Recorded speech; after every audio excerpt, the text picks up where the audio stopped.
there's also other studies that show that in homogeneous groups, you're less likely to share different views, to phrase different opinions because you want to belong to that group.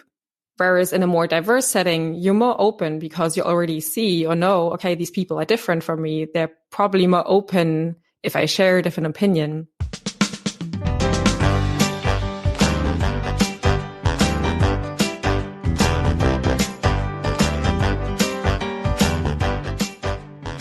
Welcome to the Nouveau podcast, the podcast that models healthy communication for men, empowering them to start the journey of self-work. Now here's your host, Thomas Pierce.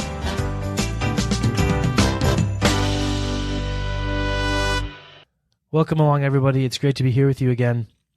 This week, my guest is Susann Fisher. Susann is a co-founder of Kollectiv MFG, whose software Calvah is designed to make meetings more equitable by putting structure around the meeting purpose and orientation, and also giving time and space allotments for everyone to speak, and also providing feedback to the meeting facilitator from participants about how they felt the meeting went. We go into Susann's path to entrepreneurship, which, as you know, I always find really interesting, and some of the nuts and bolts of the tool, of the software, and how it works. Big thank you to Susann for being on the program. And big thank you to you for listening. Kick back, relax, and enjoy this one. And we'll see you next Thursday on the Nouveau podcast. Okay, good morning, good afternoon, Susann. How are we doing? Welcome to the Nouveau podcast. Thanks so much for inviting me. Good morning. Yeah, for sure. My pleasure. So I am definitely curious and looking forward to our conversation as you are a founder and have a marketing background and then went into this diversity and inclusion space, creating a software aiming towards that. So definitely really curious to hear about the product and, you know, your path to it. But how about kind of your background, and how can you do a little introduction for the listeners, please? Sure. Hi, I'm Susann Fisher. I'm born and raised in Berlin. And in the past 11 years, I've been working in digital marketing for various software and hardware companies, building digital products, apps, software. And 4 years of that, I worked at Facebook as a partner manager for the ad space, but also then later for developer products like Messenger and Login. And yeah, almost a year ago, I decided to quit my job and found my own company. I was very lucky to have two other friends joining me on this journey. And together we founded Kollectiv MFG with the mission to build software that improves inclusion, equity, diversity at the workplace. And now we are at the phase where we have our first product lined up. We have the first alpha tests and ready to launch in February. So that's very exciting. It took me a couple of years to come to the point where I'm now, obviously, working as an employee, now becoming a founder. So lots of things I've learned in the past years, definitely. Nice. What was the jumping point or turning point for you to leave your kind of steady job? Because that's happened a lot, right? There's been a lot of people who, like, the Great Resignation is the kind of term that I've heard tossed around about it over here. So what led to that moment for you? I finally found that I was ready to do it.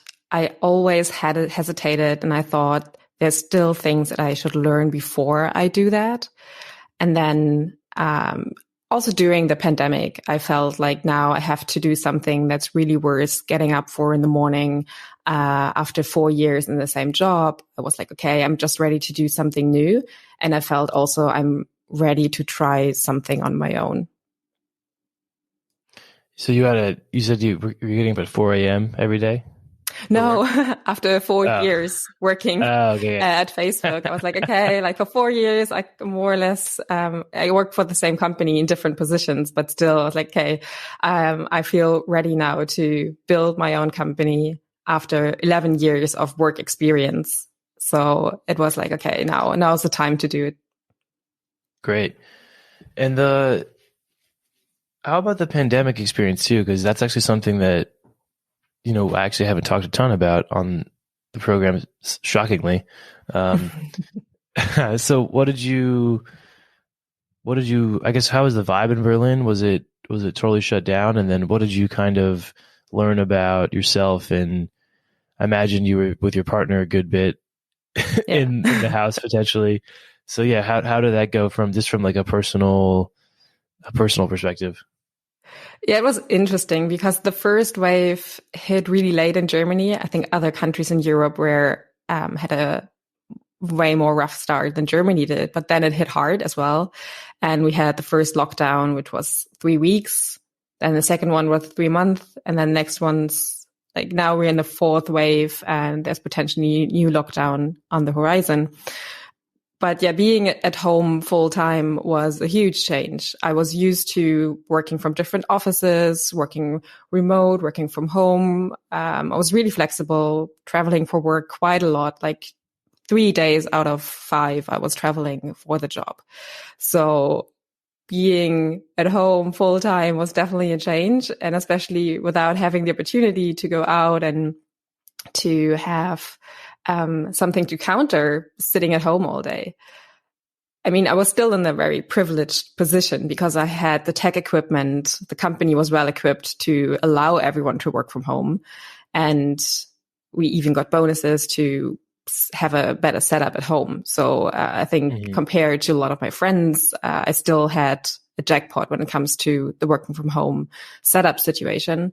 And I don't have a family at home. So I know friends with children had it way harder to organize around that because also schools and kindergarten closed. So it hit a lot of people way harder than me. So for me, it was also a good way to reflect how privileged I am in the situation that I was. Also working in the tech space, a lot of other friends in the tech industry, companies were way more understanding than in other sectors like retail or healthcare, where it was just crazy. And of course, like the situation there was different. Totally. Yeah, that's a very good perspective piece and kind of led into the Kollectiv company. Yes, I would definitely. imagine. Yeah, it was definitely also eye-opening, just working from home, working digitally, seeing the challenges that we still have, even coming from a tech background, working in a tech company that now that everyone is remote, there's new challenges. There is a need for new technical solutions. And again, seeing how hard conversations are and how hard it is to communicate with others if you can't see them face to face. And also that was definitely inspiring us to think about how can we help facilitate better conversations? How can we find ways to improve conversations in a professional setting? Because we also saw that from the statistics, minorities, women, people from different backgrounds had it way harder to participate in these virtual meetings. So people that were already at a disadvantage had even more disadvantages joining from home. The less space you have at home, the harder it is to have, like if you have a family of 5 and your children need to study for school and you have to work and your partner has to work, it's like if you have it in a small space, it's harder to facilitate that if you're just on your own with a laptop. Totally. So, that also kept us wondering, is there something that we can do to improve that? Nice. How was that data collected? Was it like survey style internally, or did it come from a third party? Yeah, we both. So we interviewed about 20 to 50 friends, just asked them how they communicate at the moment, what kind of tools do they use, what challenges they face. And there are hundreds of studies when it comes to communication, the rise of virtual communication, but also diversity and inclusion in general. So we went through all those studies to find what is the biggest pain point, what might be worth or easy to solve technologically, because there's a lot of things that you can't just change by using a tool, but we were looking for ways where software potentially can help to ease out those challenges.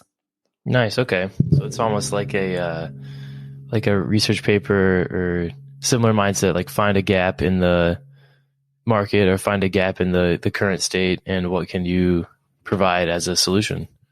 Yeah, exactly. In the beginning, it was a real iteration process. In the beginning, we more thought of how can we use like different communication techniques and design thinking methods in a virtual settings. And there are these virtual whiteboards, and we started using them. And in the end, we came to like, okay, this is nice, and it's a tool that helps us facilitate these conversations. But if you don't plan the meeting, if you don't plan the workshop, it's worth nothing.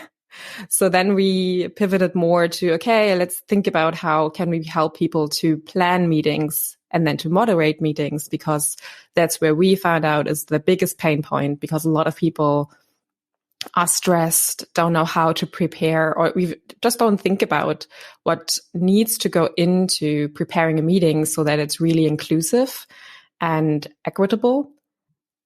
We then looked into those studies and those data points more deeply, again, asked our friends and families and tried to see if the hypothesis is valuable. And we agreed that it is. So we looked even more into this. And then we started building Calvah, which is the name of the software that we as Kollectiv MFG are now building.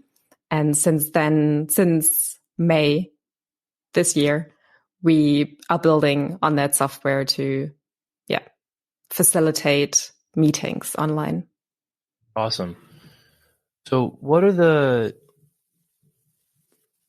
I guess, fundamentals or like the foundational facts around in-person meetings and the impact for, or like the participation for minors or women in a professional setting? And then how do they map to the digital space? Are they similar kind of observations, or are there differences?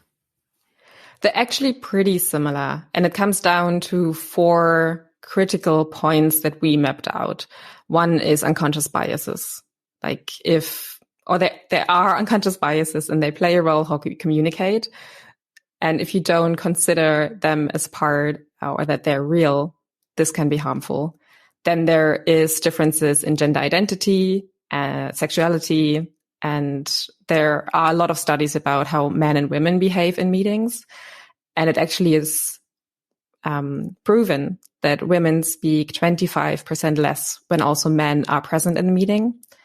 And especially white men are more prone to interrupt others and dominate the room in intrusive ways. Then there's cultural differences.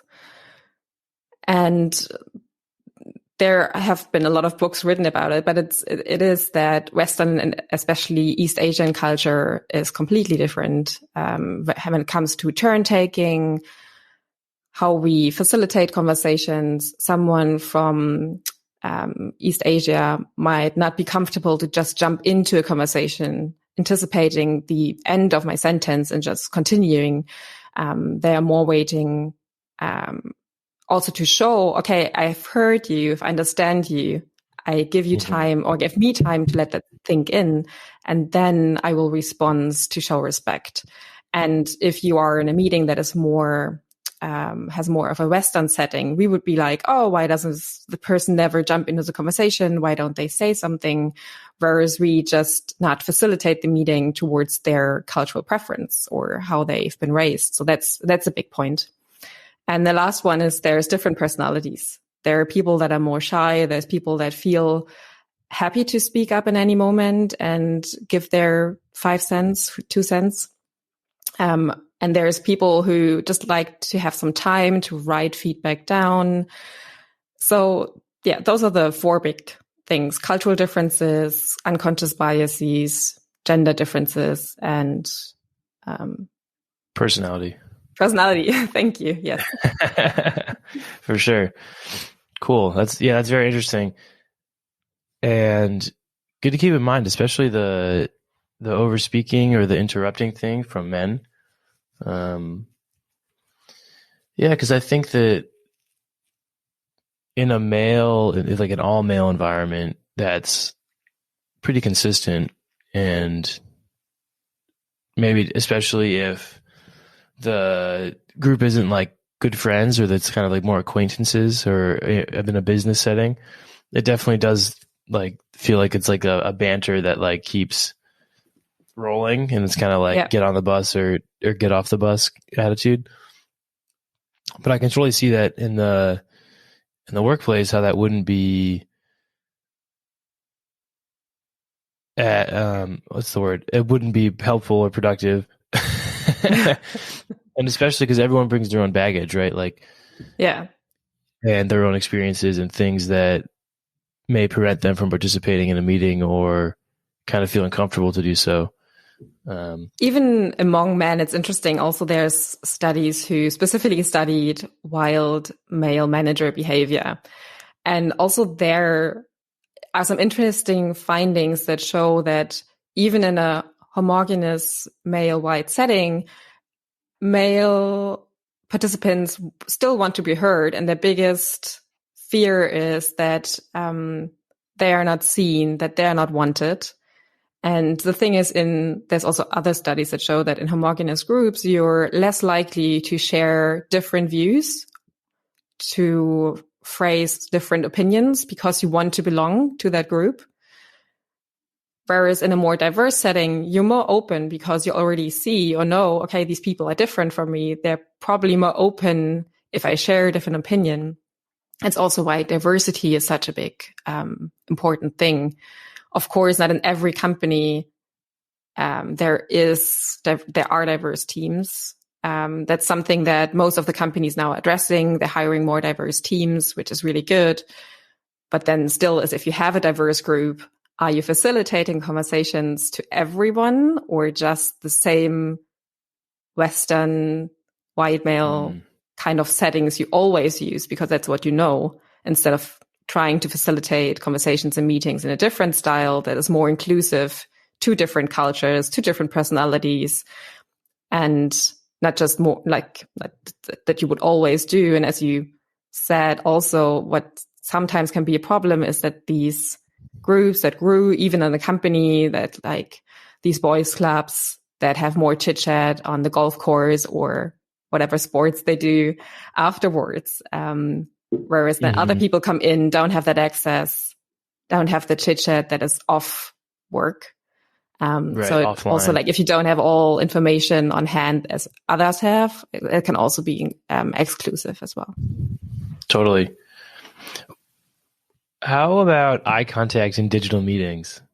What I was taught is to look, basically, like when I'm not speaking, look at the camera, even though it's kind of ironic because you'd think, I'm not actually looking at you, but to give the perception of I'm looking at you, I look at the camera, right? Don't overthink it. Like if you're just like focusing, okay, I have to look at the camera, I can't look at my coworkers. Like that's also create tension, can create tension. Right. So, I mean, if you can like try to place your camera on eye height, so you're not looking down on people or looking up, like try to be on the same level, as you would do in a meeting where you like try to be on eye level. So that can be helpful. Of course, like try to keep eye contact, but if you're in a conversation, there's like 5 different faces on the screen, like look at your team members, like you that's the only way you can connect with them. So don't overstress that point. Nice. Okay, awesome. So let's talk about Calvah, the actual software. So yeah, what are the kind of nuts and bolts of the platform, and what does it offer to a company's meetings? Yes. So Calvah is designed for companies that facilitate a lot of meetings with at least 4 people. We think Calvah can be beneficial to any meeting with 4 attendees or more. And the main part of Calvah is it helps you to create a meeting agenda and to set speaking times. And then it moderates your meeting automatically. So all of the work goes into creating an agenda, and it's step-by-steps help you to, as I said, create an agenda with intention. So each agenda item, the tool will help you to set goals, to prepare the documents or link to the documents, any kind of information that's needed for everyone to participate for that specific agenda item, to motivate you to create Q&As for that specific agenda item or votings so you can reach to a decision. And we also encourage to do that anonymously. So it's not about who said what or who gave that feedback and how was it delivered, but what's the actual feedback? Let's talk about that. And then it helps you to calculate speaking time. For example, you have an agenda item, you want to get an update from your team, you have 5 team members, and you say, usually we only need 10 minutes. Then a tool will tell you, look, each attendee in this agenda item will have 2 minutes to speak. Do you think this is sufficient? And then you probably start thinking about, well, like this person from marketing always talks 5 minutes. Sometimes we only have 1 minute. Maybe that's because we only have 1 minute left. So it's like, okay, maybe we need 15 minutes instead of 10 minutes. And then a tool will help you. Okay, now you have 3.5 minutes per attendee. And then once you finish creating your agenda, the tool will tell you, okay, in total, you invited 10 people, but only 5 of them are speaking. And within the 5 of them who are speaking, even there, the time is differently allocated. So there's a lot of nudges that help you to give everyone at the table at your meeting a voice and also an equal speaking time. And then there's a motivation to include different ways of interacting, like votings and Q&As, written feedback. So it's not only words that lead the conversation, or not only spoken words, but you have like different tools to integrate. And then once you start the meeting, all of what you said in the meeting agenda will automatically play. So you will have an overview. Okay, who's the speaker now? How much time is left? Who will speak next? And this will accompanied by visual and sound feedback. So you will get a beep when there's like only 1 minute left of your speaking time and there's the next speaking item. So this takes away all the pressure from the meeting organizer to moderate, and it can be stressful for meeting moderators to always say, look, John, you always go over time. Like, again, it can create retaliation because usually it's the minorities that speak up and say, look, I never get something to say, or it's always that person that interrupts me. If a software does that, it's just a tool. Like you can blame the tool, but you won't be as personal as if you would blame your meeting organizer or your coworkers, right? Totally. So, that's more or less it. That's awesome. So the structure of it sounds cool too, because it helps the organizer prepare. Yes. And kind of get their thoughts together, because I can, especially, I guess, I was going to say in a startup, but in any organization, there's always competing priorities, lots of tasks, have to prioritize which one is most important. And especially if it's like a standing meeting, I can see that standing meetings sometimes lose their efficacy or their focus. And even from like a manager's perspective, if they use the tool to prepare and then say, you know what, actually today, like this topic or this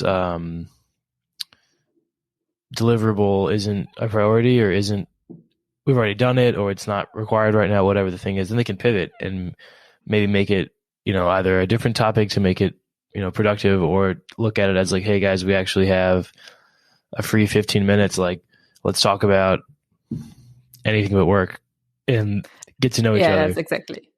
It's also good for expectation setting. Like everyone who's invited know what will be discussed, what's the expectation, like how is it delivered, and having that agenda gives everyone a reason to sit at the table, know what's expected, know how they should participate.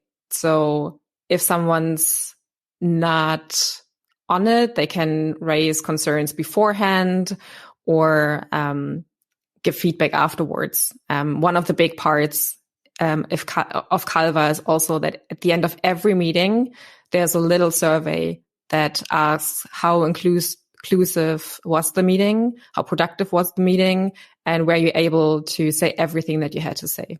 And this statistic is added to what the meeting itself was, like how well speaking times were kept, how much time you went over. So this is also then for the meeting organizer statistically aggregated, so you can see if there is a progression.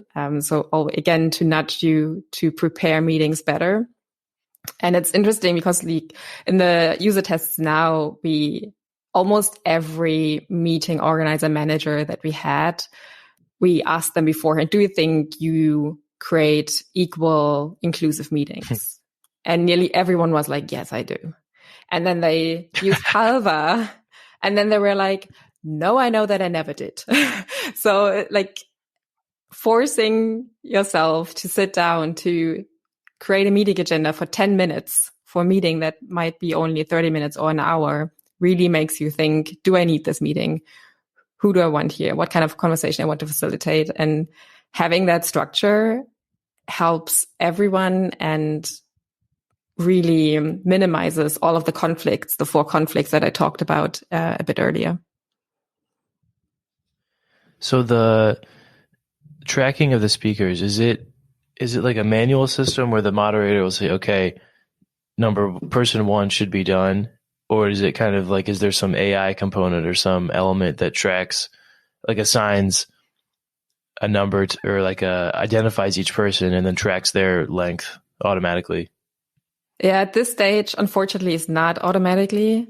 The meeting organizer has to push, okay, next, like we're done here, has to do it manually now, only because we don't work on the APIs of Zoom and Meets and all these other virtual conference systems now. At the moment, it's a browser application, so it can be used in any video meeting via screen sharing or hybrid meetings or in-person meetings. As long as you have a screen, you can just display Calvah and the moderation works. So it's just part of your presentation.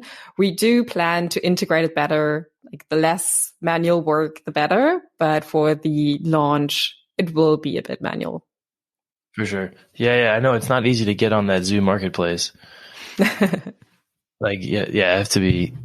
We have an application that runs with Zoom, and it took forever to get the integration. That's cool. Yeah, that's great, and it'd be cool too to like potentially have like a dashboard or like as you said, aggregates and like an overview and say. Then it's also interesting because then this gets into like the ethics question or what happens with that data now, and can that data be used to, to like reward or penalize offenders or succeeders who are like super, in the lines, or people who are not, and like, is that fair? And who gets access to that data? Who gets to see it? How is it used in feedback in performance conversations? Like, it's kind of it's cool. It really is like a new frontier, of work. But I think it's good because we are virtual, and this style is not going to go anywhere. So we might as well have, extra tools to help us navigate it. Yeah, we don't want to point fingers. So at the moment and how we plan it, it's the meeting organizer that has the access to that data. We will aggregate the data anonymously just to see if we can create benchmarks for companies or industries, even to also help the public debate around inclusive meetings, diversity, inclusion, equity in general. But we really want the software to be fun and it's more the positive rewards. If you do something great, like you will get positive feedback. If you don't do something that great, we know it's not always in your hands. If you have people in the meeting that are intrusive, like there's only so much the software can do. Like it can help facilitate those conversations. It can help to reduce interruptions but in the end, like it's not always the meeting organizer to blame. So negative feedback will be very subtle. And it's more about, okay, like let's use the positive feedback and the positive rewards to motivate everyone to participate. For sure. Nice. So what's the vision, or what are your goals for the company, let's say for 22? Our goal is definitely to, like, in February, we want to launch, and we're going to start to work with companies in the EU and the UK to start have them to have Calvah available, and to grow with these companies, to learn from them, to add new features, maybe have access to different APIs that now we see, okay, the most companies that work with us are using this and that tool. But I think the main vision is really, we want to start with companies that already have DE&I departments, that take DE&I seriously, that have diverse teams and want to work better together. And then the really big vision for the next 5 years is to also reach companies that don't care as much or don't have a big DE&I priority, because we think every company will profit from that. Starting with companies that are already more open towards those technologies and those methods are definitely a great start. And I think we can learn with them together. Totally. Yeah, that's I think a hinging argument, right? Because there are people whose morals will, inspire them to, whether it's on a personal level or professional level at work, kind of do better and be more inclusive and be more empathetic. But there are people who will not be motivated intrinsically like that. Yeah. And so it's like, how do we inspire those people to care, and look outside of themselves in some way? Yeah. we kind of hope that Calvah will do that just by design, because there will be more equal speaking time. There will be more moderation. So best case scenario, people will be able to be open up and to share their voice that haven't been able to previously. Usually that leads to better conversation. Usually that leads to people to realize, oh, that person is smart, even though they never said something before. And hopefully this will help to reduce some biases. So we really hope that just by design, by adding more structure, it can really help to live diversity, inclusion, and equity. Nice. So what, from like starting the business perspective too, what are your other co-founders, what do they bring from their experience? So your marketing and sales is what I saw. Yes, exactly. As far as your department. Yeah. So there's Jennifer. She's living in Switzerland at the moment. She's been a product designer for 12 years now. So she has a big background also in building B2B software as a service products. And then there's Caroline. She has a great background in UI UX design. She's a freelancer 5 years now. She lives in Dresden. So all of us work remote. So we practice that as well. And yeah, we have 3 women who founded the business. We have technical partners who are developing the software before we hire people internally. And then we also work with DE&I experts who help us more from the theoretical side. So they are either working or are in university, and they are a great resource for feedback, for studies, for our hypotheses, because like we worked in different fields than DE&I, we are new to that space. We know all about how to build a software, how to create technology, but the facts and the data on diversity, equity, inclusion is new for us. Of course, being a woman, we all have faced some form of mistreatment or microaggressions or exclusion because of our gender, but there's more to it than just our experiences. Totally. Yeah, and that's a good thing, I think, for the male audience members to remember, is that like our experiences as men and work, are very different than what a friend who's a woman or a sister or a family member, experience. And that's a good conversation to start and ask too, and be like, hey, this idea came across my table that, my experiences at work might be different than yours. What do you think about that? And then be curious and ask, right? Because I've certainly had those conversations, and it's just a good thing to keep in mind. How has it been kind of pitching this concept, and how has it been received so far? So far, we got a lot of raving positive feedback.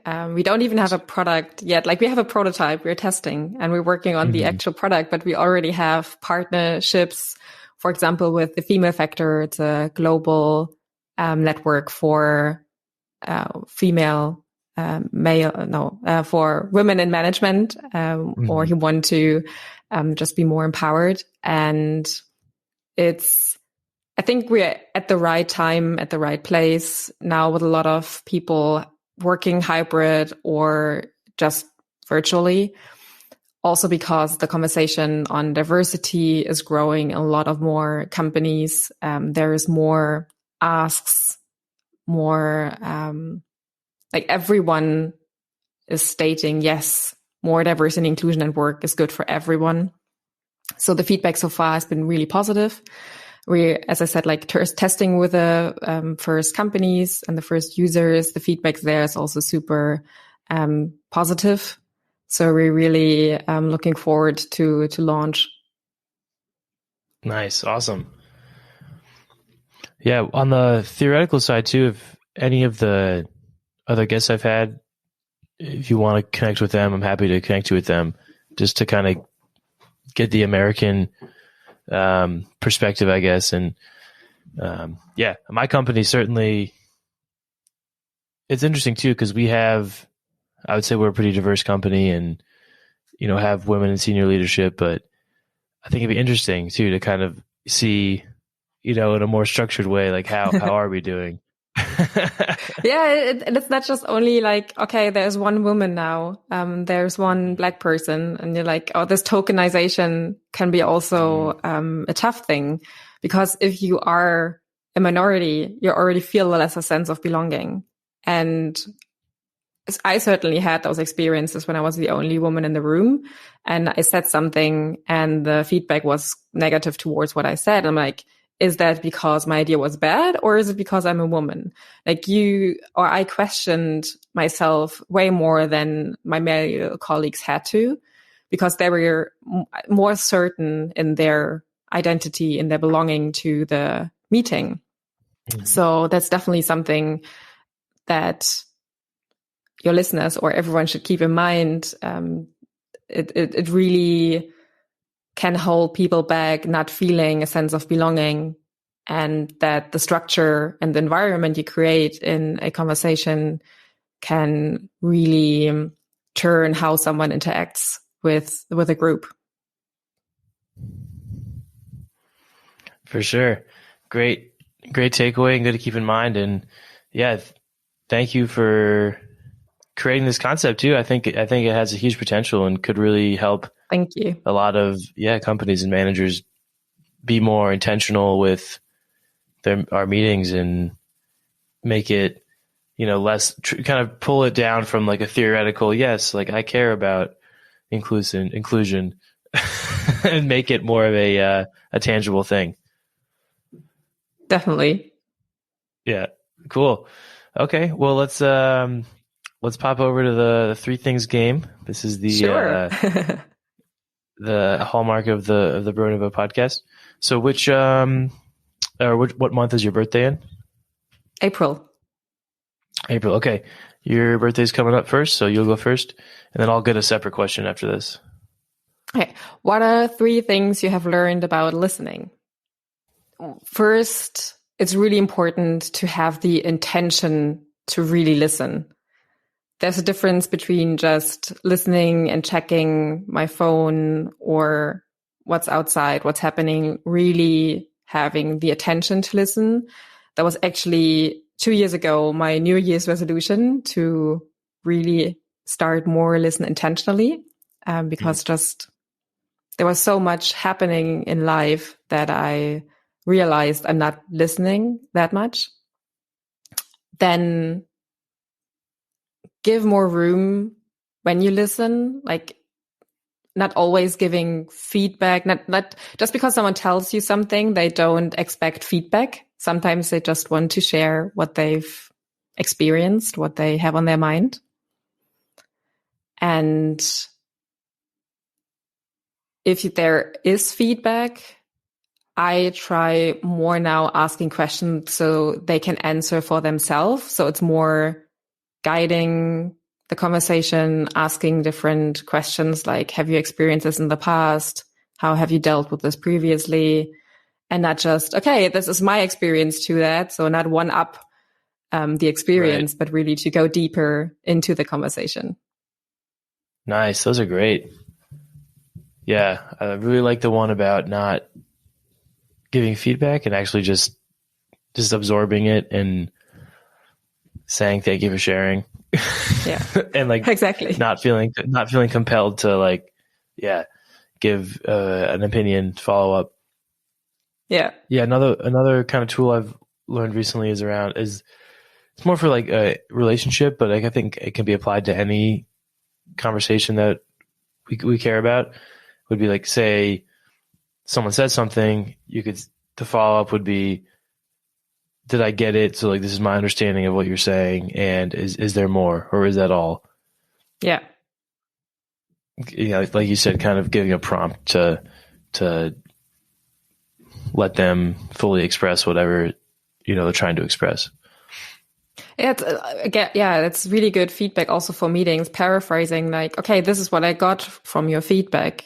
Did I get that right? Can be really helpful to help understand each other. Totally. And prevent conflict and miscommunications. Yes, definitely. Because we can say something in a meeting and be like, I was so clear and direct. How could anyone not understand that? But in someone else's mind, they're completely not not aware. So, okay. Here's my question. What are 3 things nature has taught me? I think that nature is definitely healing, and it is something that every time I get out a ways, it kind of feels great, but then I don't do it enough. I don't know. I feel like I am a very outdoor kind of active person, but it's not always like in nature properly. So that's one, to kind of get a good reminder to be around it more. I think it can be anywhere too, a little bit. Like it doesn't have to be. On the flip side of that, if like we're both in cities, like there are ways to find kind of serenity or peace wherever you are, whether that's like going above the city and looking down on it, or if you're near water, going in the water and kind of getting away that way. And then 3, I mean, nature, just climate change, like it's a whole other conversation, but it's something that I'm kind of like, at least here in America, people just don't prioritize it. And I'm like wondering, what are the consequences of that going to be in our lifetime? Because we'll probably see it in our lifetime. We already are, right? But yeah. I'm sorry, nature. Fridays for Future was definitely for me an inspiration also to start my own business, like being disillusioned by politics, how slow things are moving for catastrophes that pressuring in the next years. I'm like, okay, I don't have any experience when it comes to climate and how to change that, but I have an idea how to accelerate inclusion at work. So I have to do that. And being inspired by super young people going to the streets every Friday for 3 years now. It's really inspiring to me. Nice. Is that in Germany? That's globally. In Germany, especially in Berlin specifically, there's a huge Fridays for Future community that takes to the street every Friday. So they skip school, as Greta Thunberg, as their role model, started the whole movement, and they're still continuing doing that. Nice. Cool. I'll check it out. And if you have any of those studies too that are handy titles or anything that you could send over, I'd be really curious to check those out too. A lot of them. Cool. And I'll share them in the show notes so anyone who's curious can read up on it. Amazing. Yes. Cool. Okay. Well, thanks so much, Susann. Thank you for your time and for coming on the podcast. It was a pleasure. Thank you so much, Thomas. It was great to have that conversation with you. For sure. And good luck with the Kollectiv. I hope it goes well. Yes. Thank you so much.